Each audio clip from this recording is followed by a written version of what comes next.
नमस्ते बच्चों। पिछली कक्षा में हमने देखा परावर्तन के नियम के अंतर्गत अवतल एवं उत्तल दर्पण में प्रतिबिंब की रचना किस प्रकार से की जाती है और चिन्ह की परिपाटी का नियम। आइए आज हम अध्ययन करेंगे गोली दर्पण की वक्रता त्रिज्या और फोकस दूरी में संबंध, अर्थात वक्रता त्रिज्या r और फोकस दूरी f में क्या रिलेशन होता है। आइए देखते हैं अवतल दर्पण के लिए और उत्तल दर्पण के लिए। तो चलिए स्टार्ट करते हैं। अवतल दर्पण के लिए वक्रता त्रिज्या r और फोकस दूरी f में संबंध।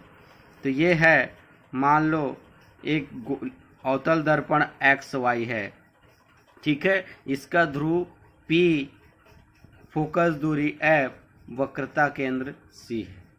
एक अवतल दर्पण XY है जिसका ध्रुव P, फोकस दूरी F, वक्रता केंद्र C है।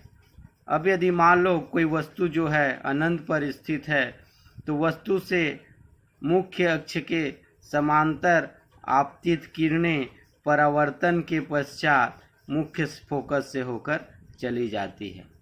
हम जानते हैं ये प्रतिबिंब रचना का नियम है। मुख्य अक्ष के समांतर अगर कोई किरण आपतित हो रही है तो पृष्ठ से परावर्तित होकर मुख्य फोकस से होकर जाती है।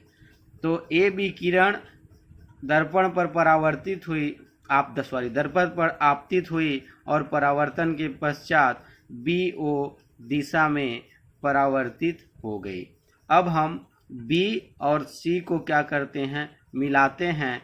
तब परावर्तन के नियम से हमने जो जो बोला उसको हम उसका डेफिनेशन करेंगे। माना XY एक अवतल दर्पण है, P इसका ध्रुव है, F उसकी फोकस दूरी है, C उसकी वक्रता त्रिज्या है, और क्या होता है, ए बी किरण दर्पण पर आपतित होती है और परावर्तन के पश्चात मुख्य फोकस से BO की दिशा में चली जाती है।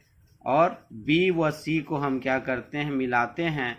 तब परावर्तन के नियम से क्या होता है, आपतन कोण जो होता है परावर्तन कोण के बराबर होता है, अर्थात कोण ABC बराबर परावर्तन कोण CBF, ठीक है। ABC ये आपतन कोण I है और CBF परावर्तन कोण R है। तो परावर्तन का नियम होता है आपतन कोण परावर्तन कोण के बराबर होता है। अब चूंकि AB समांतर है PC के, और AB दोनों एक दूसरे के क्या है, समांतर है ना, AB और PC, और इन दोनों रेखाओं को BC क्या कर रही है, मिला रही है। तो चूंकि AB समांतर है PC और BC रेखा इन दोनों को क्या कर रही है, मिला रही है, इसलिए क्या हो जाएगा, कोण ABC बराबर कोण BCF, ये एकांतर कोण, इसका कोण के बराबर ये कोण हो जाएगा चूंकि ये एकांतर कोण है। तो कोण ABC बराबर कोण BCF हो जाएगा। तो ये दोनों समीकरण से क्या हो जाएगा, कोण ABC बराबर कितना है, कोण CBF के, और कोण ABC बराबर कोण है, किसके बराबर है, कोण BCF के। तो इन दोनों से ये दोनों भी आपस में बराबर हो जाएंगे। तो समीकरण 1 और 2 से क्या हो जाएगा, कोण CBF बराबर कोण BCF। अब हम देखते हैं त्रिभुज CBF में। त्रिभुज कहाँ है, CBF, त्रिभुज ये हमारा है CBF। इसको अगर हम ऐसे बना ले तो त्रिभुज ये हो गया C, ये हो गया B और ये हो गया F। तो CBF में क्या हो जाएगा, FC बराबर BF, ये F और C किसके बराबर होगा, BF के, FC बराबर BF के। उसी को हमने लिखा त्रिभुज CBF में, त्रिभुज CBF में FC बराबर क्या हो गया, BF के बराबर हो गया। ये हो गया हमारा समीकरण नंबर 4। अब मान लो क्या है, दर्पण का ध्रुव क्या है, अत्यंत निकट हो, तो हम मान लेते हैं बी एफ बराबर होगा पी एफ के। जो बी एफ जो है वो पी एफ के क्या हो, बराबर हो। यह मान लो लगभग ये दोनों आपस में बराबर होते हैं। चूंकि दर्पण का ध्रुव अत्यंत पास स्थित हो, इसलिए बी एफ बराबर होगा पी एफ के। तो समीकरण 4 से क्या हो जाएगा, बी एफ बराबर है और ये बी एफ भी इसके बराबर है, तो ये दोनों आपस में क्या हो जाएंगे, बराबर हैं। तो एफ सी बराबर हो जाएगा P F C. F C किसके बराबर हो जाएगा, पी एफ के बराबर, क्योंकि ये दोनों बी एफ के बराबर हैं, इसलिए ये दोनों भी आपस में बराबर हो जाएंगे। चलिए आगे, यदि दोनों पक्षों पर हम यदि क्या करें, पी एफ जोड़ दें, तो दोनों पक्षों पर पी एफ जोड़ने पर क्या हो जाएगा, P C plus P F is equal to P F plus P F. तो P C plus P F, P C plus P F देखिए डायग्राम से, ये हमारा P C plus P F ये किसके बराबर होगा, sorry F C plus P F ये किसके बराबर होगा, पूरे पी सी के बराबर है ना। ये हो गया एफ सी और ये हो गया पी एफ, तो दोनों किसके बराबर हैं, ये छोटी दूरी और ये छोटी दूरी दोनों को मिलाएंगे तो बड़ी दूरी अर्थात पी सी के बराबर होगी। तो ये P C plus P F F C plus P F बराबर क्या हो गया, पी सी हो गया, और पी एफ क्या हो जाएगा, 2pf हो गया। किंतु चिन्ह पर पाटी से हम जानते हैं, अगर दाहिनी ओर की दूरी को नापेंगे तो ऋणात्मक लेते हैं, सॉरी बाईं ओर की दूरी को नापते हैं तो ऋणात्मक लेते हैं। तो पी सी क्या है, पी सी अर्थात वक्रता केंद्र, तो वक्रता केंद्र क्या होगा, माइनस आर होगा। पी सी क्या है, वक्रता केंद्र है, तो वक्रता केंद्र क्या होगा, माइनस आर। और पी एफ क्या है, फोकस दूरी है, इसलिए क्या हो जाएगा, माइनस एफ। तो यहाँ लिखे हमने P C is equal to minus R, P F is equal to minus F. तो समीकरण 5 में इसका मान रखेंगे तो minus R is equal to minus 2f। तो माइनस और माइनस क्या हो जाएगा, कट जाएगा, बचेगा क्या, r is equal to 2f। तो इसलिए 2 को हम क्या कर देंगे, इधर तिरिया गुणा कर देंगे, तो f इज इक्वल टू क्या बचेगा, r/2। तो ये संबंध होता है अवतल दर्पण के लिए वक्रता त्रिज्या और मुख्य फोकस दूरी में। चलिए आगे देखते हैं उत्तल दर्पण के लिए वक्रता त्रिज्या और फोकस दूरी में क्या संबंध होता है। तो मान लो ये हमारा एक्स वाई जो है एक उत्तल दर्पण है, इसका ध्रुव P, फोकस दूरी F व वक्रता केंद्र क्या है, C है। एक्स वाई एक दर्पण है जिसका ध्रुव P, फोकस दूरी F, वक्रता केंद्र C है। ए बी एक किरण मुख्य अक्ष के समांतर आपतित हो रही है, ये हमारा मुख्य अक्ष है, और ए बी किरण मुख्य अक्ष के समांतर आपतित हो रही है, और परावर्तन के पश्चात वह बी एम दिशा में चली जाती है। तो बी एम को हम पीछे की ओर बढ़ाएं तो वो फोकस पर मिलती है। तो अगर सामने से देखें तो ऐसा प्रतीत होता है यह किरण मुख्य फोकस से होकर आ रही है। अब बी और एन लंब डाला, ठीक है, एक्स वाई पर बी एन क्या किया हमने, लंब डाला, और एन भी जो है उसको पीछे की ओर बढ़ाया, तो वह वक्रता केंद्र पर जाकर मिलती है। तो इसलिए हम परावर्तन के नियम से देखेंगे तो परावर्तन का नियम कहता है आपतन कोण जो होता है वह परावर्तन कोण के बराबर होता है। तो आपतन कोण हमारा ए बी एन, आपतन कोण ए बी एन बराबर हो जाएगा किसके, परावर्तन कोण एन बी एम के, परावर्तन कोण एन बी एम की। ये आपतन कोण है ना, ए बी एन आपतित किरण और ये अभिलंब दोनों के बीच के कोण आपतन कोण, और परावर्तित किरण और अभिलंब दोनों के बीच के कोण परावर्तन कोण। तो ए बी एन आपतन कोण है और एन बी एम क्या है, परावर्तन कोण है। तो दोनों परावर्तन के नियम से क्या हो गए, बराबर हो।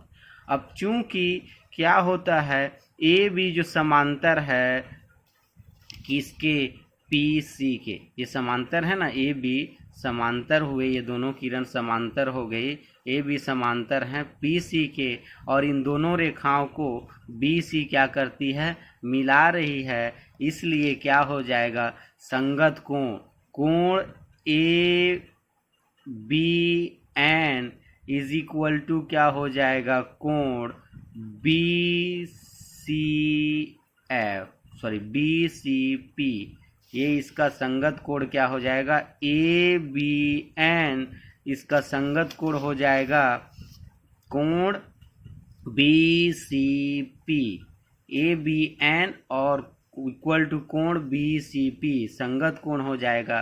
किंतु कोण N B M is equal to है कोण सी बी एफ, एकांतर कोण, ये इस प्रकार का कोण, ये एकांतर कोण, अगर ये आई है तो ये आई होगा, ये आर है तो ये आर होगा। इसको कहा जाता है एकांतर कोण। जब दो किरणें एक दूसरे को काटती है तो ये उनके सामने ये कोण जो बनता है ये एकांतर कोण होता है। तो क्या बोल रहा है, एन बी शीर्षाभिमुख कोण, सॉरी शीर्षाभिमुख कोण कहा जाता है उसको। तो कोण एन बी एम, तो एन बी एम यहाँ कोण आर है, तो ये वाला कोण जो बनेगा, ये वाला भी कोण क्या होगा, सी बी एफ, अर्थात शीर्षाभिमुख कोण आपस में बराबर होंगे। और समीकरण 1, 2 और 3 दोनों से देखिए, ए बी एन किसके बराबर है, एन बी एम के, ए बी एन किसके बराबर है, बी सी पी के, और एन बी एम किसके बराबर है, कोण सी बी एफ के। तो ये तीनों को मिलाएंगे तो कोण बी सी पी बराबर हो जाएगा कोण सी बी एफ। तो इसलिए कोण सी बी एफ बराबर हो जाएगा कोण बी सी पी। तो त्रिभुज, कौन सा त्रिभुज, सी बी एफ में पी एफ किसके बराबर हो जाएगा, एफ सी के बराबर। तो बी एफ बराबर एफ सी, तो बी एफ किसके बराबर है, एफ सी के। और अगर ध्रुव की दूरी क्या हो, बहुत कम हो, तो बी एफ बराबर हो जाएगा पी एफ के। ठीक है, बी एफ किसके बराबर हो जाएगा, पी एफ के बराबर हो जाएगा। तो समीकरण 4 और 5 से जब बी एफ बराबर एफ सी है और बी एफ बराबर क्या है, पी एफ है, इसलिए क्या हो जाएगा, F C is equal to P F. दोनों पक्षों में क्या करें, हम पी एफ जोड़ेंगे तो F C plus P F is equal to P F plus P F. तो एफ सी हमारा क्या है, एफ सी, इसमें हम क्या किए, पी एफ जोड़ दिए, तो ये क्या हो जाएगा, पूरा पी सी हो जाएगा। एफ सी एक छोटा सा मान है, इसमें हमने क्या किया, पी एफ जोड़ दिया, तो दोनों को मिलाएंगे तो किसके बराबर हो जाएगा, ये पी सी के बराबर हो जाएगा। और P F plus P F क्या हो जाएगा, 2pf। ये हो गया अपना इक्वेशन फर्स्ट। अब किंतु P C is equal to R, हमने चिन्ह की परिपाटी से पढ़ा है, अगर आपतित किरण के दिशा में अगर दूरी नापेंगे, इस दिशा में किरण आपतित हो रही है, इस दिशा में दूरी नापे तो वक्रता त्रिज्या अर्थात पी सी का दूरी क्या होगा, प्लस आर होगा, और पी एफ का दूरी क्या हो जाएगा, प्लस एफ होगा। ठीक है, क्योंकि आपतित किरण की दिशा में हम दूरी को माप रहे हैं, तो इसलिए P C is equal to क्या हो जाएगा, प्लस आर, और P F is equal to plus F. तो समीकरण 6 में हम अगर मान रखें तो पी सी के स्थान पर क्या हो जाएगा, आर, और 2 इंटू एफ, तो आर इज इक्वल टू क्या हो गया, 2f, 2 को इधर पक्षांतर करेंगे तो F/R/2 हो जाएगा। तो ये है उत्तल दर्पण के लिए फोकस दूरी और वक्रता त्रिज्या में संबंध। तो हमने निकाला उत्तल दर्पण के लिए और अवतल दर्पण के लिए फोकस दूरी और वक्रता त्रिज्यन में क्या संबंध होता है। तो अब आइए देखते हैं आंकिक प्रश्न। प्रश्न है, एक अवतल दर्पण की वक्रता त्रिज्या 15 सेंटीमीटर है। यदि एक अवतल दर्पण है उसकी वक्रता त्रिज्या कितनी है, 15 सेंटीमीटर है, उसकी फोकस दूरी कितनी होगी। तो क्या दिया है हमको, वक्रता त्रिज्या R = 15 सेंटीमीटर, और चूंकि अवतल दर्पण दिया है इसलिए ऋण आएगा, क्योंकि अवतल दर्पण की वक्रता त्रिज्या बाईं ओर होती है, और अर्थात प्रकाश के जिस दिशा में आपतित होता है उसके विपरीत दिशा में इसकी दूरी होती है, इसलिए ऋणात्मक होता है। और हम अवतल दर्पण के लिए वक्रता त्रिज्या और फोकस दूरी में संबंध जानते हैं, F = होता है R/2। तो यहाँ F = क्या हो जाएगा, 15/2, और 2 से 15 को अगर हम काट दें तो 7.5। तो फोकस दूरी क्या हो जाएगी, -7.5 सेंटीमीटर।